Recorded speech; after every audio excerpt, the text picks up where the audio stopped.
So welcome to the April 7th, 2021 staff coffee. I'm John Stacy, Executive Director of GAMA, and I want to welcome you all back to Spatial Chat for our monthly meeting. Hopefully you all had a chance to join us here last month for GAMA Expo. We'll discuss that a little bit, but I just want to welcome you. Just for those of you who are new to the platform, if you turn on your megaphone when you ask questions or comment, that way everybody in the room can hear you.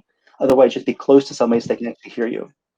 And you can move your little avatar around the room to get close to somebody or away from somebody, or however you choose. So I want to ask the staff who are here to introduce themselves. I want to start off with Adam.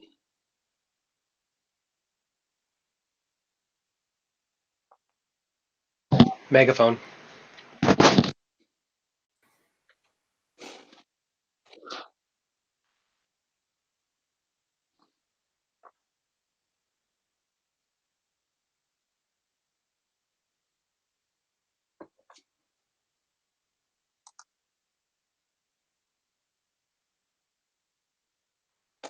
Awesome, great. Paul, you want to go next? Yes, I'm Paul Mcgraw. I'm the events manager for the team. I'll be handling just about anything you can think of for the shows that we run, to be more clear. We run more than 2 shows, Paul, exactly. Yes. Thanks, Paul, appreciate it. I see Chris' name's next in the directory of who's here. Chris Materney.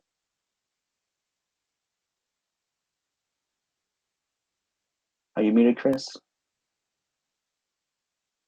Okay, we'll move on to Kelly then. Hi, everyone. I am Kelly Mcnally. I am the communications manager here at GAMA. I wear a lot of different hats, but mainly I focus on the magazine, Around the Table, the weekly newsletter, social media, content creation, etc. Great, thank you. Chris P. Hey, my name is Chris Poirier. I am the event coordinator, so helping out with the shows, so doing all the things in between that Paul needs help with, and all kinds of other wonderful things. Other duties as assigned. Exactly, other duties as assigned. Great. Greg. Is your megaphone on? Sorry, I'm Grégoire Boisbelot. I'm the communication coordinator, and I'm in charge of social media and the website. Great, thank you. Melissa? Good afternoon, everybody. It's Melissa Jacobs. I'm the education manager, and I'm busy planning webinars and working for education sections of the events that will be coming up. I'm also the staff liaison for the education committee and the diversity committee, which we are moving forward with steam. So glad you all can make it today. Thank you, Melissa. And Chris, are you available? Okay, I see her moving, but I don't hear anything. So she's having some technical difficulties there. I see her bouncing around. All right. So we have a couple of the board members here. I know I'm going to introduce myself. I saw Stefan was here. And want to say hello quick, Stefan? Hi, everybody. I'm Stefan. Oh, You're muted. My camera. There you go. Megaphone is disabled in this room. I can't megaphone. Chris, I can hear you now.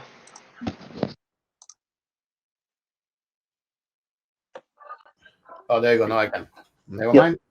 All right. Hi, everybody. I'm Stefan. I'm the president of the board of directors. It's nice to be here today. And then I saw Jennifer Ward's here as well. If you want to say a few words, Jennifer, as the new GAD chair. Sorry, hey, I'm Jennifer Ward. I'm out in Fresno, California. I'm the new GRD chair, and my day is just getting started, so you'll probably hear me clear my voice quite a bit. Thanks, Jennifer. Appreciate it. Welcome. All right, Chris, you want to try now? Yes.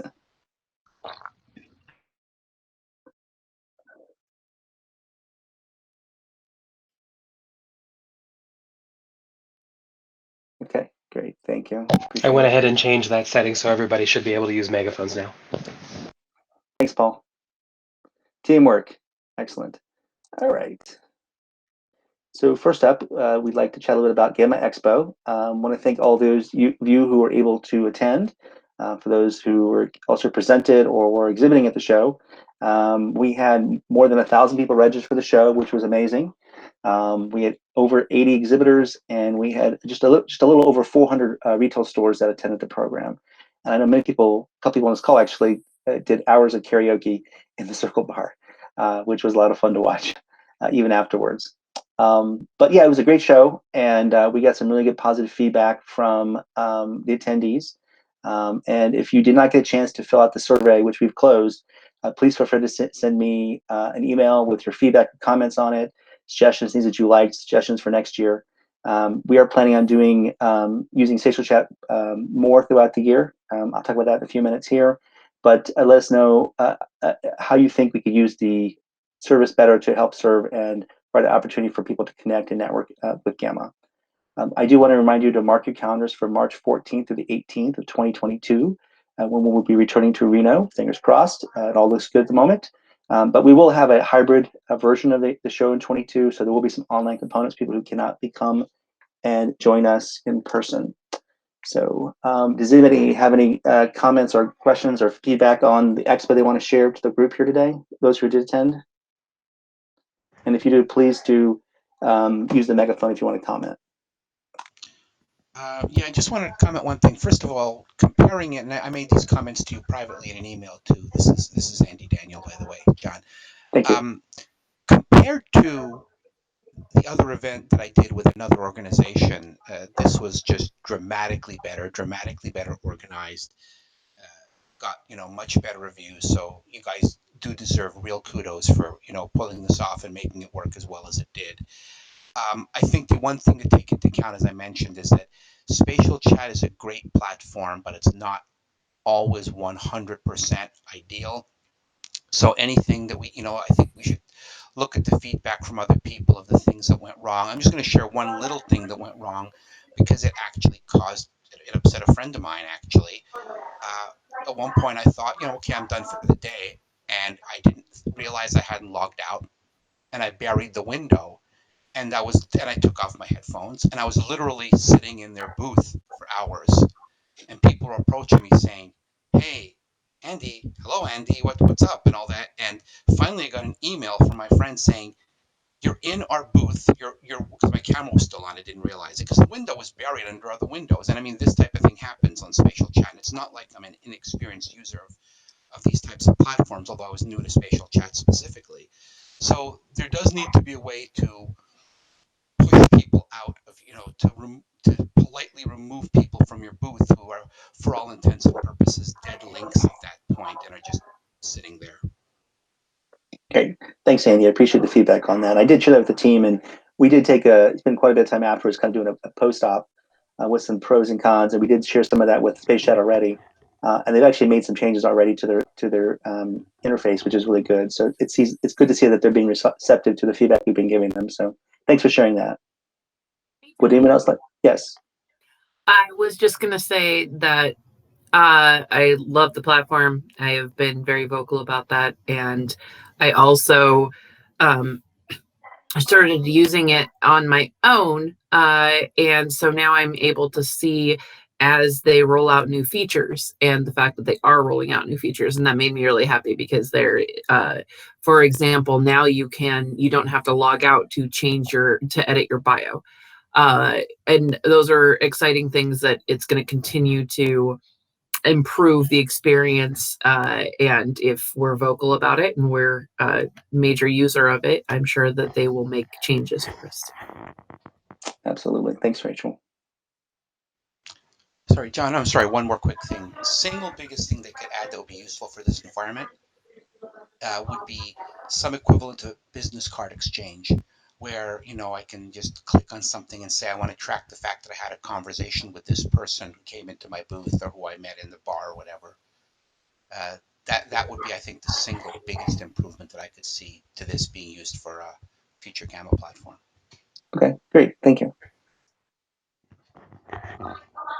Okay. Anyone else want to share? Because this is a coffee. We're all having a conversation. So,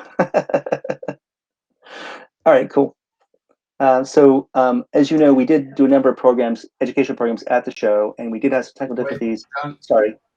Yes, John, Stefan. Avanel raised her hand. She wanted to say something. Oh, I didn't see that. Thanks, Evan. Please. I just wanted to say that I heard nothing but positive things on social media and afterwards, and you guys really knocked it out of the park. It seemed to be very restorative and very well timed for everybody's spirits as we kind of move into this last phase of the pandemic. So thank you guys, everybody who worked on it. Absolutely. Thanks, Avi. And so, yeah, I would definitely want to say it was definitely a team effort. So big major kudos to the GAMA team for pulling together to put this off. So I personally thank you all again. And also for the members who actually provided a lot of good feedback and comment while we were building the system up. So we made a number of changes on the fly, and that's based on feedback we received from the users and from the members. So we appreciate the papers why I made those changes. As I was wanted to say that we did have a number of educational programs during the show, but due to some technical difficulties, we recorded a number of them, but either the video didn't come through or the audio didn't come through. So we're going to be doing a few of them over the next few months, asking people to redo their seminars so we can record them and actually have them on demand. And here's a couple that are coming up over the next few weeks. We've got one with Andrea Robertson from Rain City Games on the 21st about how to improve your presence on Google, expand your store's reach. I actually attended this one. It was a very good presentation. We've got Growing as a Publisher with Frank West with City of Games. And then we've got one with, I'm not going to pronounce Dave's last name, talking about the comprehensibility of game rule books. I don't want to butcher his name. So it's David N. And we'll be doing that on June 1st. So look forward for announcements in the newsletter. Oops, I lost it there, didn't I? Announcements coming up in the newsletter as well as for in the Facebook page. Oops. And speaking of technical difficulties there, let's try that one more time. All right, let's open the window back up again. Here we go. I apologize for that. I also got click happy. All right, so Paul, if you could move that again, I again can't seem to move my screen there. Thank you, appreciate that.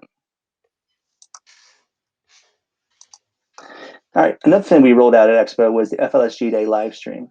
And this was on March 27th. The next one coming up will be April 24th at 2 p.m. Eastern, 11% Pacific, and this will be on our Twitch platform. And I actually want to see if Kelly wanted to say a few quick words about this program since she and Adam have been coordinating it. Yeah, so we'd love if you're interested. We're kind of building out the program schedule now, and if you're interested in participating in one of the streams, you can email Adam, his email's on the screen, or you can just email me, media@gamma.org, and we can get everyone set up with that. But yeah, really exciting. We had a good first stream. Did some social media promotion ahead of it, and also have a media kit available if anyone wants to promote, get involved, get engaged with, at the last Saturday of every month. It's up on our website. It's on the GAMA Expo page. We'll probably end up moving it to a different page that's more FLSG Day centric, but there are plenty of assets available as well if you'd like to promote on your own. Adam, do you have anything to say?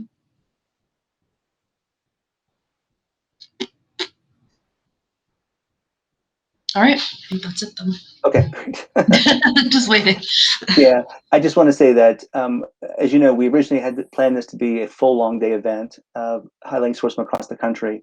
And because it was so close to Expo, there were some logistical issues with that.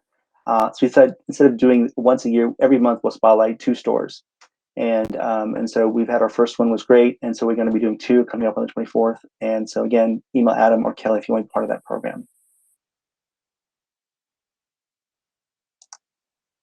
All right. So another project that we've been working on is with the Market Expansion Committee, the Marketing Pitch Program. And actually, I see Jeff Pinsker's on the phone, is on the call here. So Jeff, if you want to say a few words about this and what the Expansion Committee is doing, I'd love to hear from that.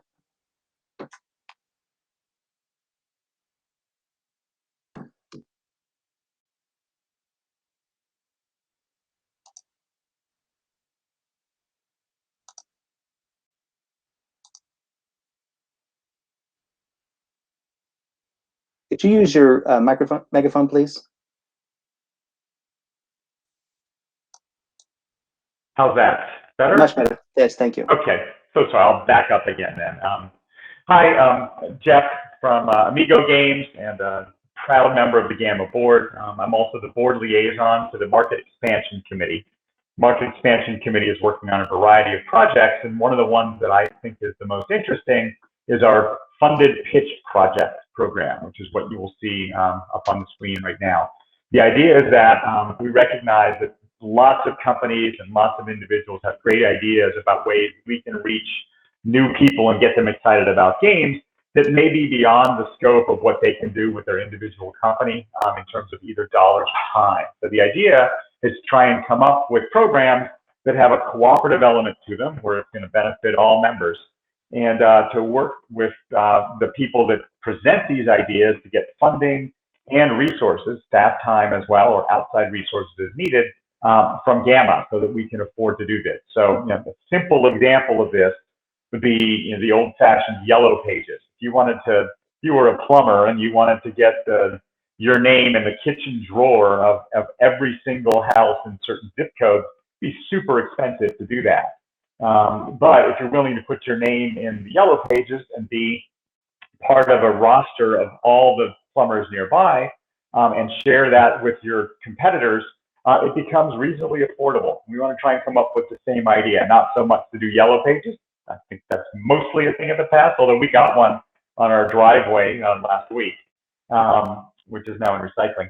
But the idea is that if you have ideas for how you would like to reach new people that you think are great potential gamers, this is a way that we can do this together. And what we ask is that you would come to the website. The link is at the bottom of the screen that John is sharing. We'll have a very simple form there. The form goes live in 8 days on April 15th. You'll fill a little bit of information. We'll collect all the entries. We will then assign a committee member to work with you and to hone the concept a little bit further.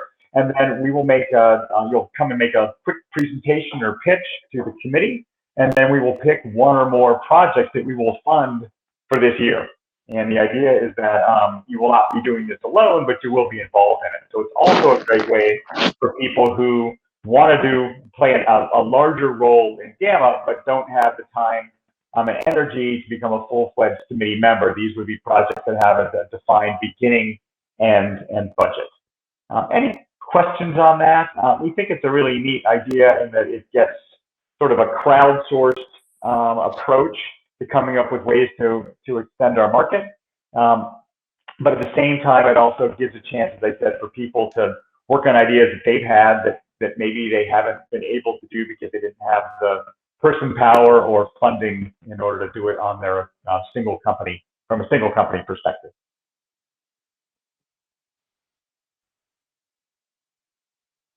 Great, thank you, Jeff. Silence from the room. All right, so either I did a fantastic job and it's crystal clear, or I did such a bad job that it's muddy. But thanks, everybody. Hope you'll come up with some ideas and submit them. We're looking forward to this program. And as Jeff said, the submission form will be live on the 15th of this month. And since they delayed tax date, you don't have to worry about that. You can focus on putting together a pitch project idea for us, which is great. So thanks, Jeff. So as I mentioned earlier, we had some really good positive feedback about Spatial Chat, and we had a couple good conversations with them since then. And one thing that we've done is we've actually purchased a license to use this software for another year. We originally had just purchased it to use for Expo. Based on the feedback, we decided that we want to do more things with this platform, bring people together. And so one idea we had is to create a quarterly networking events where we're basically going to do a day, and I'm trying to find the right day of the week. I've been talking to the GRD, what works for them. From a retail perspective, I'm going to be asking publishers what works for them. And the idea is we're going to come together. We're going to have a couple hours of professional development training classes, have a break for a meal or for work or for whatever, and then come back and then do almost like some networking activities in the afternoon, whether it's a mini exhibit hall where publishers can promote their wares to retailers, or people just can hang out in the bar and chat, or they do karaoke and just do that networking thing. And so we want to make this a useful program. And so we're going to be sending a survey out to our members asking what features they'd like to see for these quarterly events. This will be a one-day event, most likely from like 10 a.m. to 5 p.m. Eastern. That way we can make it easier for people across the country to be part of that. So early enough, people in Europe can be involved in it. Not too early, people over on the West Coast. Sorry, Jennifer. over in the California area. Of course, Stefan's over there too. And so we're very excited about this opportunity to bring people together on a little bit more frequent basis than just at Expo or at Origins. And so look for in your email box soon a survey about this program and ways we can help connect each other together.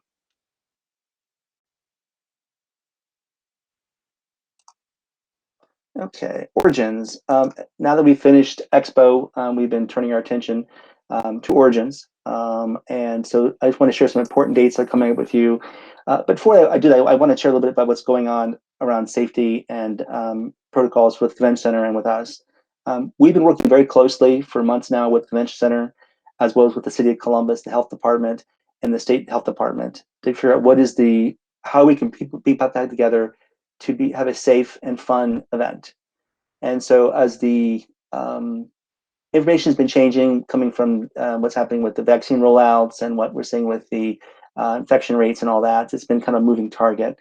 But we think we have come up with some protocols that we think are going to work for our fall date. The first thing, obviously, we moved the date from our typical June weekend to the first weekend, full weekend in October, September 30th through October 3rd.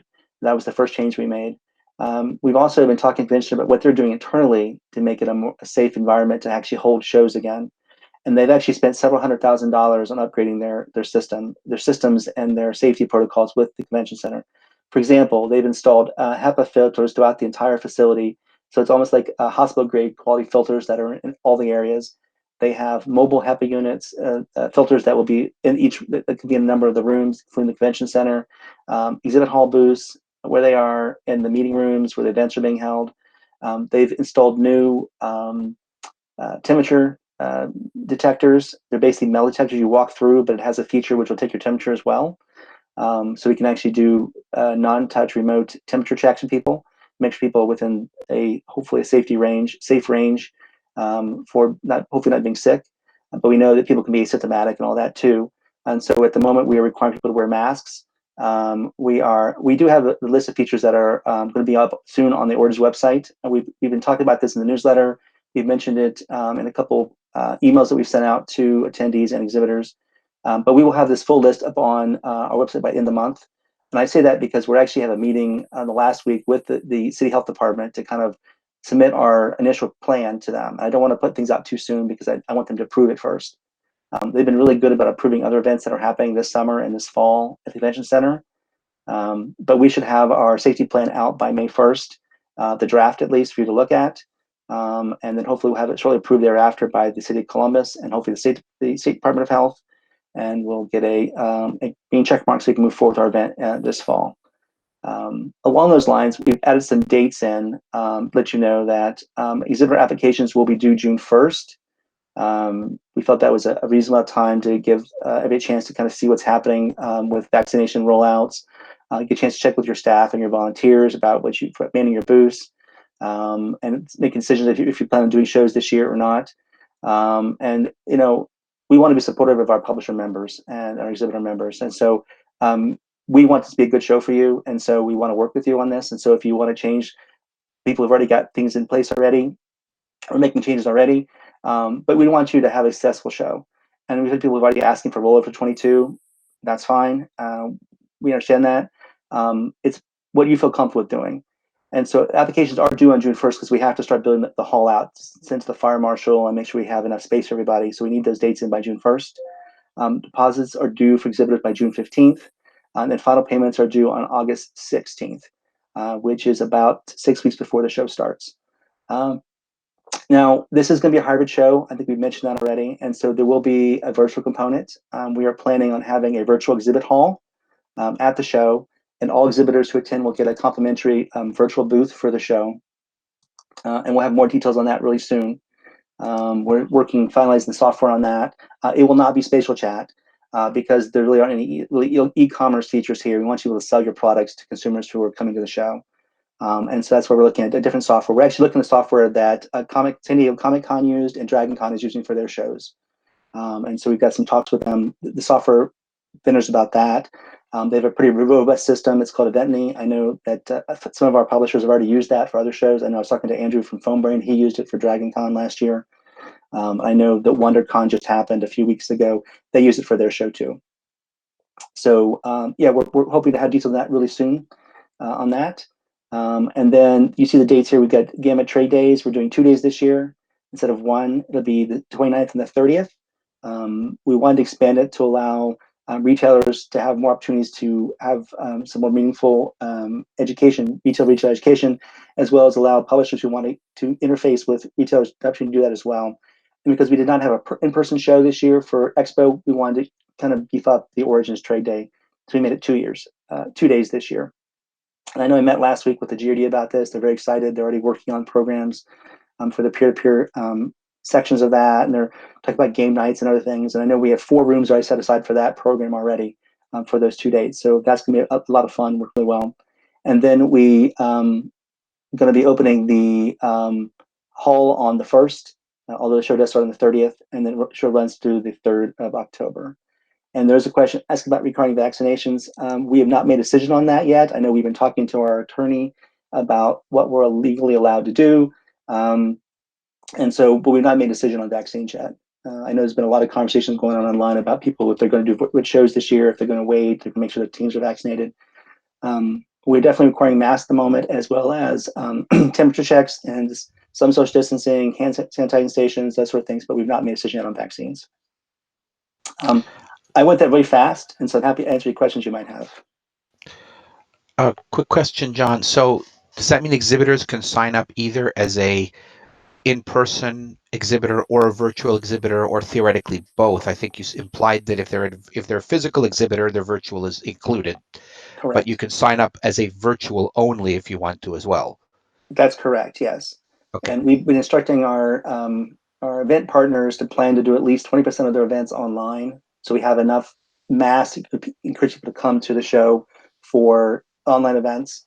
We're also going to be doing live streaming from the show. We are going to have 2 areas set up, one in the exhibit hall, and a separate area set up. We're going to be live streaming throughout the week for people who are online to get that feel of an in-person show. Probably we brought on Adam, although he did a great job with Expo. We have some very high hopes for the work that he's going to be doing, helping us out with the live streaming at Origins this year. And so there's going to be a trade days equivalent also. The virtual show will cover both the trade days and the exhibit hall, basically.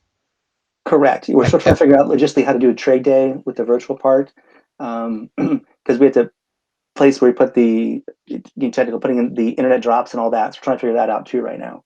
But yeah, we're definitely going to be having some things recorded or played as part of the virtual trade day as well. And these will be at the same. These will overlap in time, or be adjacent as far as the exhibit hall hours and the. Yeah. So they will not overlap with the exhibit hall hours. The exhibit hall hours will be Friday, Saturday, Sunday, and trade day will be Wednesday and Thursday. Okay, thanks.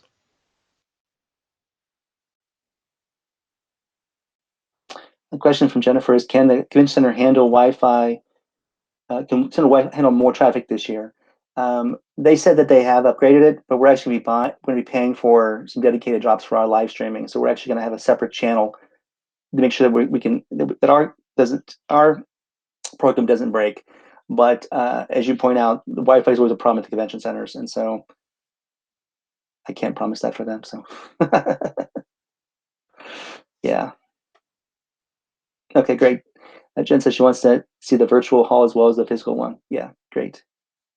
And we were talking about, so we're going to be doing some things like, for example, like the cosplay contest. We're going to be doing on Sunday, and it will be in person, but we're also going to be part of it streaming online. As the thing with the Smithies will also be kind of a hybrid program too. So things people come to know and love at Origins, we want to make sure they can access it even if they can't make it in person, make it to the show. Yes, Alex, I see you have your hand up.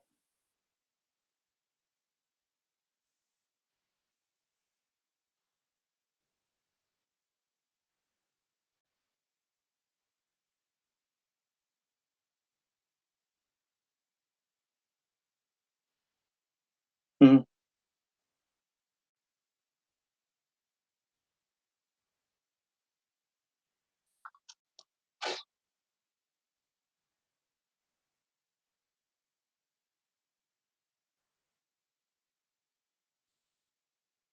Hmm. Right.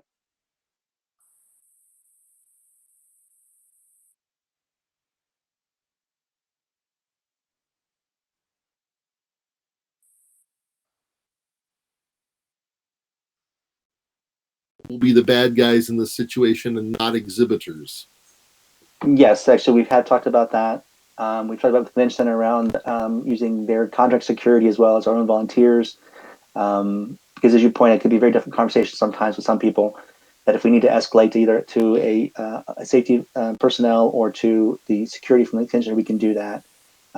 There are several other events going on at the same time at the convention center, and we're looking at sharing resources with them. We can actually bring in some more police officers to kind of be at the temperature check stations as well as roaming the halls. Making comments, hey, you need to put your mask on, that kind of thing too. So it's definitely something that we are going to be mindful of.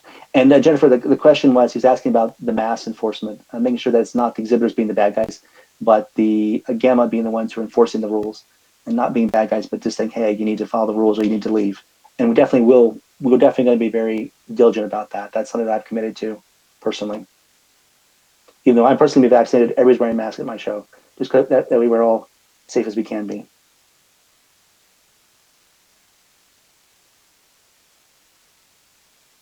I understand that, Avi, but we're required to have police officers at the, actually, I need to confirm that. We know we could have safety officers at the temperature checks to the convention center. And so there's a minimum number that are required, also because of the cash that's handling at the show too. But I think that's definitely we definitely want to be sensitive. Like, I appreciate you pointing that out to us.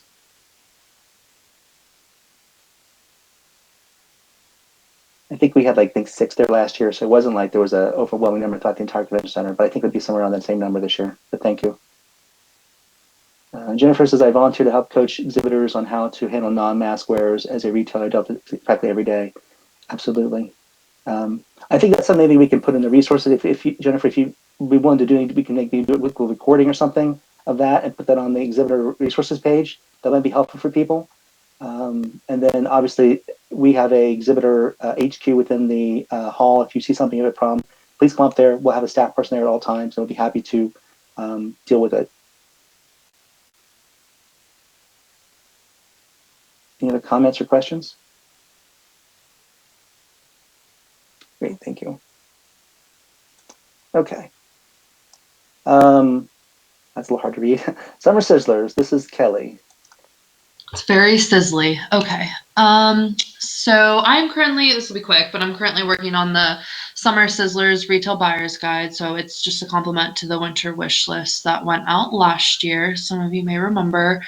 The Summer Sizzlers will feature, you guessed it, summertime themed games and also evergreen titles. It'll be sent out in the next few weeks to retailers, so just keep an eye out in your inboxes for that. And of course, we'll post on social and newsletter about it as well. Absolutely, and I want to thank the GRD for coming up with the ideas for these retailer buyer's guides. The first one we did was the winter wish list. We've done that the last 2 years. That's gone really well. The suggestion was that we should do a summer convention or summer season one as well, and that's where Summer Scissors come from. So I appreciate their feedback on that.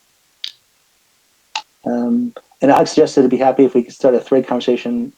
Exhibitors share best practices for booth safety. That's a great idea, Alex. We'll make sure to make a note of that. We can definitely do that. Thank you. All right. So that was the end of our formal presentation, as formal as we get, obviously. We're happy to answer any questions you else might have about GAMA in general, or things we're working on, or any idea suggestions you might have. If you have an early pitch idea you want to give to Jeff Pensker, he's here. I'm sure he'd be happy to hear it. So if you have anything you want to share, this is the time. This is your space to ask questions and chat with the staff.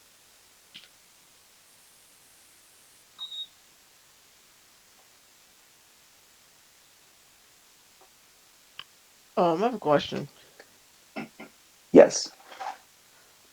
Since a lot of events are going to be hybrid, whether it's GAMA related or not, from my experience, there really isn't any training for those who will be pretty much splitting their time, because it's not possible for someone who's going to be in a physical location to also be running an online shop at a hybrid event. It's just not possible. Lauren, could you please turn your megaphone on so people can hear you? I'm sorry if they're not. Oh, It's the bottom. There's like a microphone next to it. It says Yeah. megaphone. Yes, thank you. Microphone? Oh, okay, cool. All right, Awesome, cool. thank So you. everyone hear me? Okay, I apologize. I know how to work this thing. No worries, I appreciate it. It's loaded in the system, right? Yeah, it's part of the system. I know. I was like, oh, okay, now I gotta do this. Since a lot of the events are going to be hybrid, so you're going to have boots on the ground, aka vendors. Also, they're going to have whatever they're, depending on the system you use, your online shop. There seems to be this idea that people just come to your online shop, and that's not how it works. And a lot of the vendors have no clue exactly how that works or what they would need to do to actually set it up. Like, you definitely need two separate teams, one to work the online side of things, and also one team who's going to be boots on the ground. So I was wondering if there was going to be an interest in training in doing that, because I've been explaining to a few vendors, like, hey, if you're going to run it online, this is what it needs to look like in order to have that interaction. Because, you have people who are not going to come for whatever their reasons are, right? And then but you can't expect that your folks who are going to be front facing at the event to be able to handle that at the same time. It's just not possible. Right. Yeah, definitely limited bandwidth. No pun intended. Yeah. Yeah. Yeah, I think that's a great point. I know with the expo we just did, we made a point to have a number of training and education sessions prior to the show to help people understand the new platform as well as how to use best practices for it. I think it's a great idea for us to do a similar thing for Origins, at least for our virtual our show that's hybrid. And I'm sure the team's taking notes on that right now. So thank you for that suggestion. No problem, because that's basically what we've been doing. Because I've been doing other virtual shows and basically training folks how to handle that online side of things versus what happens when you're interacting in person, because it's not the same thing, and there's things that have to be done, including by the show, which the shows don't realize, because you never have to think about, I got to drive traffic to this online side of things and what that actually looks like, what that actually means to the vendors who are there to get the benefit, and then how they need to interact online within their platform in order to facilitate those interactions and transactions. Excellent point. Would you be willing to volunteer to help us come up with some ideas for the trainings on that? We'd definitely appreciate your feedback on that. Sure, I'm open.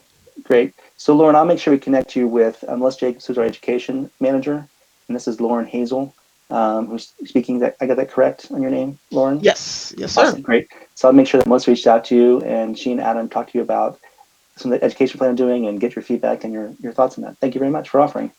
No problem. Cool. Any other questions or comments from anybody? Great. Well, again, I want to thank you all for coming out today. Again, if you have things, we're just a call or an email away. We're your association. We're here to help you be successful, to do as much as we can. And we do that through a number of different ways, through the shows or through our education programs or through our networking like this. And so we look forward to keep doing that over the next few months as we move out of hopefully out of the pandemic over the next 6 to 8 months and get back to hopefully as normal as we can in 2022. So thank you for joining us this month, and I hope you all enjoy the rest of your April.